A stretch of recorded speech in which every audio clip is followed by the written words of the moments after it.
Israel is about to right at this moment. Gaza. They're talking about a ground invasion of Gaza, and they're preparing for it. This is gnarly. This is terrifying. Yeah. It's so terrifying because we're so close to World War III. We're so close. It's no joke, man. That really feels like that's what's happening. It is happening. Yeah. It scares the fucking shit out of me. Yeah, it does me too. And someone from the government was just having some sort of a press conference where they're saying, we are at war and war is messy. And I'm like, whoa. Shouldn't we be doing everything we can to avoid this? Every single possible thing that we can to avoid this. And it doesn't seem like they look ahead. They just go, here's what we got to do. Right. Here's what we have to do. Like, I get it. It's like what happened on October 7th, was it? Yeah. Is horrible. Absolute atrocity and like barbaric and absolutely terrible. And I get it. You have to retaliate and you have to do what you got to do. But how do you do that? Like of course you want to get rid of Hamas. That sounds great. You know what I mean? I completely support that. I think everybody supports that for the most part. But how do you do that without so much collateral damage? It's ridiculous. And then even more important than that is fast forward 5 years from now. Right. What happens? Like, what are the repercussions? Yeah. Especially around that whole area with all those Arab countries. Yeah. And we're backing that. We're backing them killing all these people there. And we're also backing Ukraine against Russia.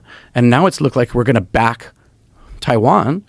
We just sent an aid package to Taiwan, billions of dollars to Taiwan. It's like we're opposing all these, like, you know what I mean? Yeah. We're opposing China, Russia, and now these Arab countries. Yeah, it's scary, man. I'm not the person to talk politics, but that, I mean, or international military strategy. But I just watching the news and trying not to, and just try. And it's funny because I mean, I've always known about Israel and Palestine just from what I hear on the news and like just sort of hearing, like kind of understanding on the most surface level.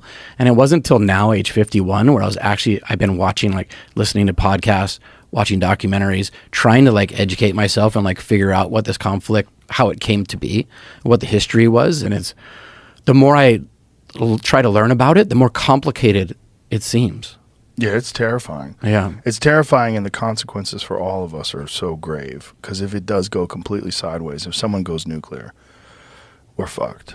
We're fucked. The world's fucked. I mean, we're getting knocked back into the Stone Age, if we're lucky. If we're lucky. If we're not lucky, the whole human race gets wiped out. And all it takes is one person to go rogue. Yeah. And like you saw for Hamas to do what they did in Israel, that was totally strategic. They didn't do it. They didn't like do all that barbaric shit in that way, like just to prove a point. It was super, like they wanted a crazy emotional response. They were trying to escalate the situation, obviously, right? Like you would never do that without going, what is this going to do? It's obviously they're going to full on airstrikes, ground invasion.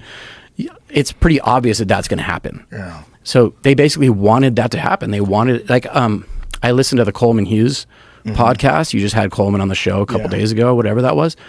The way he broke that down, how he simplified everything, and like he made so much sense out of it. But I just can't stop thinking about the repercussions of retaliation and escalation and getting every single other country involved, and it's just wild. When it gets me is late at night when I'm alone.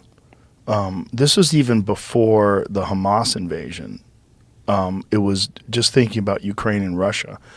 I would be at home and, just go through the news feed and read some stories, and then everyone in my house would be asleep and I'd be awake, and I'd just going, fuck, is this the last days of normal civilization? Yeah. Because every movie where, we ascend into the apocalypse or descend into the apocalypse, that's how it starts. It's like, there's normal life, you're dropping your kids off at school, bye honey, I love you, and then hours later, sirens, bombs, powers off, no water, no food, people are struggling. It's just like if nuclear bombs start going off the world will be unrecognizable. We will be right back to barbaric Stone Age monsters in a matter of months, a matter of weeks, days even. There's no power, no food, no nothing. There's the fucking border's been invaded by hundreds of thousands of illegals. How many of them are militants? How many of them have snuck in across the border and are forming terror cells? We don't know. I mean, that's the giant fear. That's for sure happening. For sure. There's no doubt. For sure. I read this thing that there's like 6 to 10 million people that came across the southern border in the last 4 to 5 years. That's as many people that live in New York City. And then like a crazy increase in people coming across the northern border.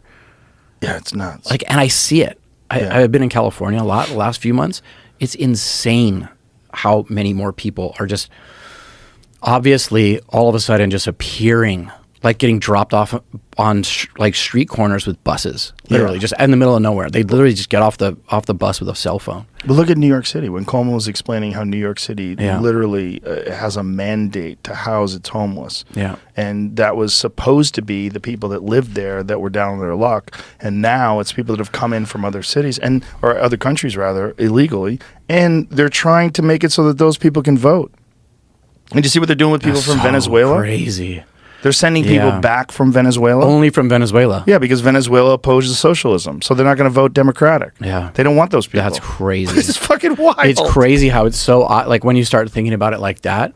That sounds like a conspiracy theory, but it's like totally political. All these moves. 100%. Yeah, they're literally importing Democratic voters. Yeah, they think by allowing the borders to be porous and by giving people aid and giving people housing that you're essentially guaranteeing that if you can rig it so that those people are allowed to vote, those people are going to vote Democratic.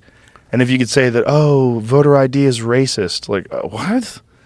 Voter ID is racist. That's crazy. They think that. They don't think that. They don't think that. They know that that's not true. It's horseshit. Yeah, it's all political horseshit. But that's unfortunately the level of discourse that we have today, especially with all the virtue signaling on social media and all the people clamoring to prove that they're the most progressive and the most open-minded and equitable, and we're all down for inclusivity and like,